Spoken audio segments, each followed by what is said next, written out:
दोस्तों अगर आपको एक ही इफ एल्स स्टेटमेंट में मल्टीपल कंडीशंस चेक करनी हो तो आप लॉजिकल ऑपरेटर का यूज कर सकते हैं। जैसे देखिए एंड और आई और दो लॉजिकल ऑपरेटर की मदद से हम लोग इफ एल्स स्टेटमेंट में मल्टीपल कंडीशन लिख सकते हैं। जैसे एग्जांपल देखो तो समझ में आएगा। हमने लेट एज 35 रखा है और सैलरी जो है 16,000 6,000 रखा है हमने। उसके बाद दोनों कंडीशन ट्रू होनी चाहिए। ठीक है ना, एंड में जानते हैं कि दोनों कंडीशन ट्रू होगा तब एग्जीक्यूट होगा। या में तो हम जानते हैं कि दोनों में से कोई एक होगा तो कंडीशन ट्रू होगा। ठीक है ना, ये हमें पता है। हमने लिखा है कि एज जो है 30 से ज्यादा होना चाहिए, 30 के बराबर होना चाहिए। साथ ही साथ सैलरी जो है 5,000 से ज्यादा होना चाहिए या बराबर होना चाहिए। अगर दोनों ट्रू होना चाहिए, दोनों कंडीशन ट्रू होना चाहिए, एलिजिबल फॉर प्रीमियम मेंबरशिप, तभी जो है आप जो है एक एक कंडीशन यहाँ बनाया है कि एलिजिबल होंगे आप प्रीमियम मेंबरशिप लेने के लिए। अन्यथा console dot log not eligible for the premium membership. ठीक है ना, एलिजिबल फॉर प्रीमियम मेंबरशिप जो है यहाँ एग्जीक्यूट हो जाएगा। Okay, if any doubts. इसके बाद यहाँ पर एकदम देखोगे कि कंडीशन जो है ये ट्रू हो गया तो एलिजिबल प्रीमियम मेंबरशिप जो है आपको आउटपुट में दिखाई देगा। एक्सप्लेनेशन कुछ दिया हुआ है, आइए उसको डिस्कस करते हैं। एंड यानी डबल % का मतलब होता है दोनों कंडीशन ट्रू होना चाहिए। हम डिस्कस कर चुके हैं हम लोग, दोनों कंडीशन ट्रू होना चाहिए। अगर एक भी फॉल्स हो गया है, अगर एक भी कंडीशन जो फॉल्स हो गया तो एल्स ब्लॉक चलेगा। ठीक है ना, तब जो है एल्स वाला ब्लॉक चल जाएगा। एग्जाम्पल यूजिंग द या, ठीक है ना, या का इस्तेमाल करते हुए एग्जाम्पल बनाया है। इसमें क्या है कि एज जो है 30 से ज्यादा होना चाहिए या 30 पर बराबर होना चाहिए, या सैलरी जो है 5,000 से ज्यादा होना चाहिए या 5,000 से ज्यादा होना चाहिए या 5,000 होना चाहिए। ठीक है ना, तो एटलीस्ट वन कंडीशन मैच, इसमें दोनों में से एक कंडीशन होगा तो ये कंडीशन ट्रू हो जाएगा। कंसोल डॉट टॉक, अगर दोनों में से कोई भी कंडीशन मैच नहीं होगा तो नो कंडीशन मैच जो है एग्जीक्यूट होगा। ठीक है ना, डबल बार सिंबल जब देख रहे हैं इसका मतलब होता है कोई भी एक कंडीशन ट्रू हो तो चलेगा। ठीक है ना, या कंक्लूजन क्या लिखा हुआ है कि मल्टीपल कंडीशन चेक करने के लिए इफ के अंदर एस % मतलब यानी कि एंड और डबल बार यानी कि या और का यूज करो डिपेंडिंग ऑन सिचुएशन, यानी सिचुएशन पर डिपेंड करेगा कि किस तरीके का आपको क्वेश्चन जो है लॉजिक जो है रेडी करना है। अब जावास्क्रिप्ट में जो है फॉर लूप का यूज किसी कोड या ब्लॉक को बार बार मल्टीपल टाइम्स रन करने के लिए होता है। ये loop fix number of times या एरे के एलिमेंट पर इटरेशन करने के लिए यूज होता है। एरे के इटरेशन करने का मतलब है फॉर लूप जो है हम लोग इस्तेमाल करते हैं मल्टीपल टाइम किसी भी कोड को रिपीट करने के लिए या एरे के एलिमेंट को एक्सेस करने के लिए। जैसे यहाँ एग्जांपल में देखिए हमने इस ब्लॉक ऑफ कोड को हम लोग जो है वो रिपीट करना चाहते हैं तो हमने क्या कि 0 से स्टार्ट हमने किया लूप को, और कंडीशन जो है रखा है कि आई का वैल्यू जो है 3 से छोटा होना चाहिए तब तक ये चलेगा। आई प्लस प्लस या कंडीशन हमने लगा दिया यानी आई प्लस प्लस होगा तो 0 1 दो बार, और जैसे ही 3 आ गया यानी 3 बार ये लूप चलेगा। ठीक है, तो यहाँ पर 3 बार आपको देखेंगे hello world hello world hello world जो है वो आपको यहाँ पर अपडेट करते हुए दिखाई देगा। हम लोग सिंटेक्स के बारे में देख रहे हैं।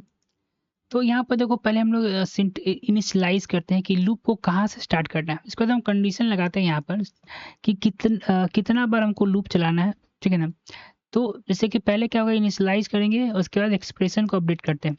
तो जब ये लूप किस तरीके से काम करता है, फॉर लूप कुछ इस तरीके से काम करता है कि पहले जो यहाँ इनिशियलाइजेशन चालू होगा उसके बाद यहाँ जो कंडीशन है उसको चेक करेगा।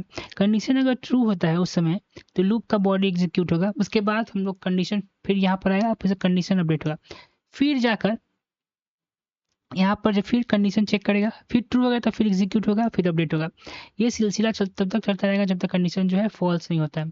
अब क्लियरली लिखा हुआ है कि पहले एक इनिशियलाइज एक्सप्रेशन चलेगा, ठीक है ना, फिर कंडीशन चेक होगा, अगर कंडीशन ट्रू है तो लूप बॉडी चलेगा, फिर फर्स्ट अपडेट एक्सप्रेशन चलेगा, यानी कि अपडेट होगा फिर से, फिर कंडीशन चेक होगा, और जब कंडीशन फॉल्स हो जाएगा तो लूप जो है पूरी तरीके से टर्मिनेट हो जाएगा।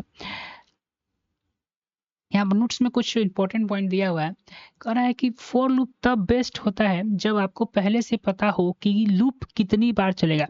हाँ, जैसे यानी कि फॉर लूप जो है कब बेस्ट होगा, जब हमें पता होगा पहले से कि लूप जो है कितनी बार हमें एग्जीक्यूट करना है। जैसे यहाँ पर 1 से हमने स्टार्ट किया है, कंडीशन दिया है कि 5 तक ही चलेगा या 5 से छोटा रहेगा तब, और प्लस प्लस हमने लगाया, तो ये 1 2 3 4 5 तक ये लूप चलेगा दोस्तों। और लूप का एक छोटा सा प्रोग्राम यहाँ पर देखोगे, जहाँ पर जो हम लोग हैं फॉर लूप का इस्तेमाल कर रहे हैं 1 से लेकर 5 तक ले वैल्यू प्रिंट करें। तो ये से हमने स्टार्ट किया है आई को, ठीक है ना, कंडीशन क्या रख दिया हमने कि आई जब तक चलेगा जब तक 6 का वैल्यू जो है छोटा होगा, ठीक है ना, 6 से आई का वैल्यू छोटा होगा, और यहाँ अपडेट हम करेंगे, और आउटपुट में देखेंगे 1 2 3 4 5 6 जो है आपको दिखाई देगा। एग्जाम्पल 2 जो है यहाँ पर तुम देखो, display of some natural number का यूज करना, फोर लूप की मदद से हम लोग को सम ऑफ नेचुरल नंबर का यहाँ पर दिखाई देना, ठीक है। तो यहाँ पर हमने प्रोग्राम बनाया है कि सम ले लिया हमने 0 और एन ले लिया है 100 नंबर, ठीक है। ए को स्टार्ट करेंगे, और आई का वैल्यू कब तक चलेगा, जब तक एन के बराबर नहीं हो जाए और एन से छोटा रहेगा, ठीक है। दोनों में से कंडीशन जब तक रहेगा तब तक ये ट्रू होता रहेगा, उसका आई को हमने प्लस प्लस किया है। उसका ये इसका मतलब ये है कि सम में, जैसे सम का वैल्यू आई है और यहाँ आई का वैल्यू इसमें ऐड होता चला जाएगा, ठीक है ना, सम हर हर बार, और इसको पूरा जब हो जाएगा तो कंसोल डॉट सम का वैल्यू जब हम प्रिंट करवाएंगे, तो कुछ 550 वंस टेंस 100 यानी 5050 1 से लेकर 100 तक 100 को जब आप नंबर को जोड़िएगा तो ये आंसर आपको आउटपुट में शो करेगा। अब देखिए यहाँ पर एरे को किस तरीके से हम एक्सेस करते हैं। जैसे देखिए हमने फ्रूट्स बनाया जिसमें एप्पल बनाना को स्टोर किया है एरे, ठीक है। फॉर लूप की मदद से हम लोग, जैसे कि यहाँ देखो इसका इंडेक्स नंबर 0 हो 1 2, तो एरे में जब जानते हुए कि इंडेक्स नंबर से हम लोग क्या करते हैं कि लूप एरे को एक्सेस करते हैं। तो 0 हमने लगाया है, 0 से स्टार्ट किया है, ये फ्रूट डॉट लेंथ जो है ये टोटल नंबर कितना है इसमें ये बता देगा। तो यहाँ पर जो है 1 2 3, तो 3 यहाँ आ जाएगा ऑटोमेटिक, यानी कि 3 से जब तक ये कम रहेगा तब तक चलेगा, और आई जो है प्लस प्लस करेगा, और यहाँ इंडेक्स नंबर से ये प्रिंट होगा, पहले एप्पल होगा, बनाना होगा, चेरी होगा, ठीक है। तो यहाँ एग्जाम्पल हमें ये बताने की कोशिश कर रहा है कि एरे को हम लोग फॉर लूप के मदद से भी एक्सेस कर सकते हैं, और कैसे एक्सेस कर सकते हैं ये कोड आप जो स्क्रीन पर देख रहे हैं वैसे कर सकते हैं। नेस्टेड फॉर लूप का मतलब होता है कि एक फॉर लूप के अंदर दूसरा फॉर लूप लिखा जाता है। ये नेस्टेड लूप का फॉर लूप का मतलब होता है कि आप फॉर लूप के अंदर ही एक और फॉर लूप अगर आप क्रिएट कर रहे हैं तो उसको हम लोग जो है वो नेस्टेड लूप कहते हैं। जब भी आउटर लूप यानी कि बाहर वाला लूप एक बार चलेगा, उसके अंदर का इनर वाला लूप यानी कि अंदर वाला लूप पूरा चलेगा। कहने का मतलब है कि आउटर लूप जो है एक बार चलेगा तो इनर लूप जो है अपना पूरा इटरेशन कंप्लीट करेगा, ठीक है। जैसे यहाँ पर देखो दो लूप आप देख रहे होगे, ये आउटर लूप है और ये इनर लूप है। ये क्या कह रहे हैं हम समझाते हैं। ये जो है 3 बार चलेगा, ठीक है ना,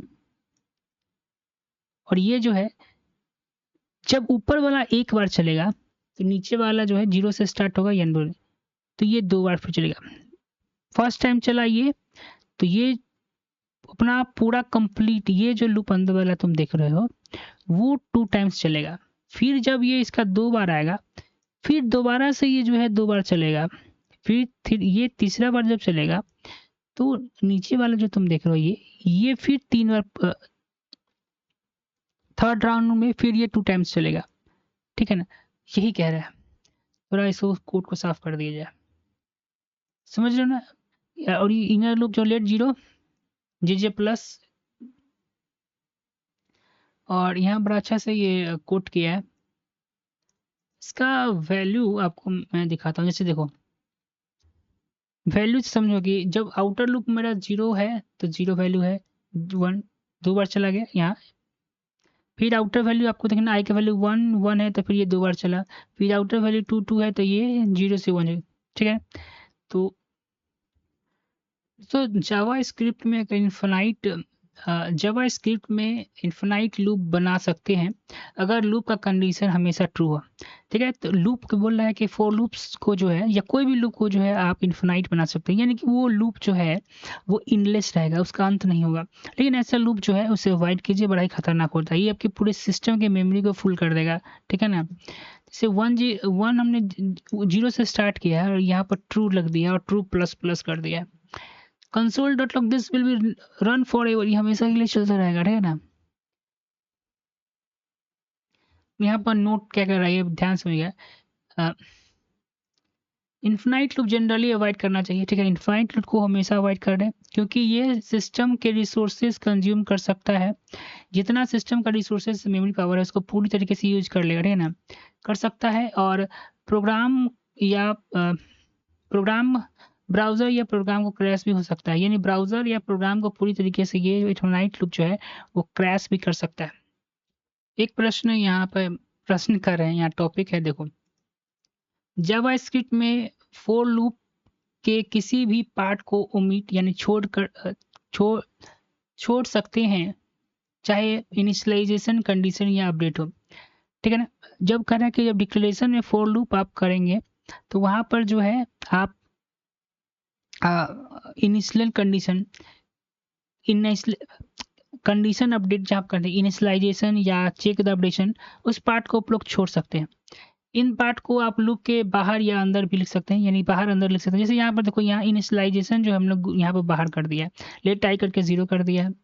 ठीक है ना, आई को हमने यहाँ पर सिर्फ ट्रू कंडीशन लगाया है। अपडेशन जो है इस पर उसका आप देखेंगे मैंने प्रोग्राम के अंदर कर दिया है, इंक्रीमेंट इनसाइड द लूप हमने करा है। तो यही इस प्रोग्राम को समझाने का मेरा तात्पर्य था। इनिशियलाइजेशन आउटसाइड द लूप हमने किया है। Omit the initialisation update statement, यहाँ इनिशियलाइजेशन को हमने छोड़ दिया है और उसको हम बाहर अपडेट कर रहे हैं, इसको ट्रू कंडीशन सिर्फ अंदर लिखा है और यहाँ अपडेशन भी इसके अंदर गया है। तो ऐसे भी आप लूप जो है फॉर लूप को लिख सकते हैं।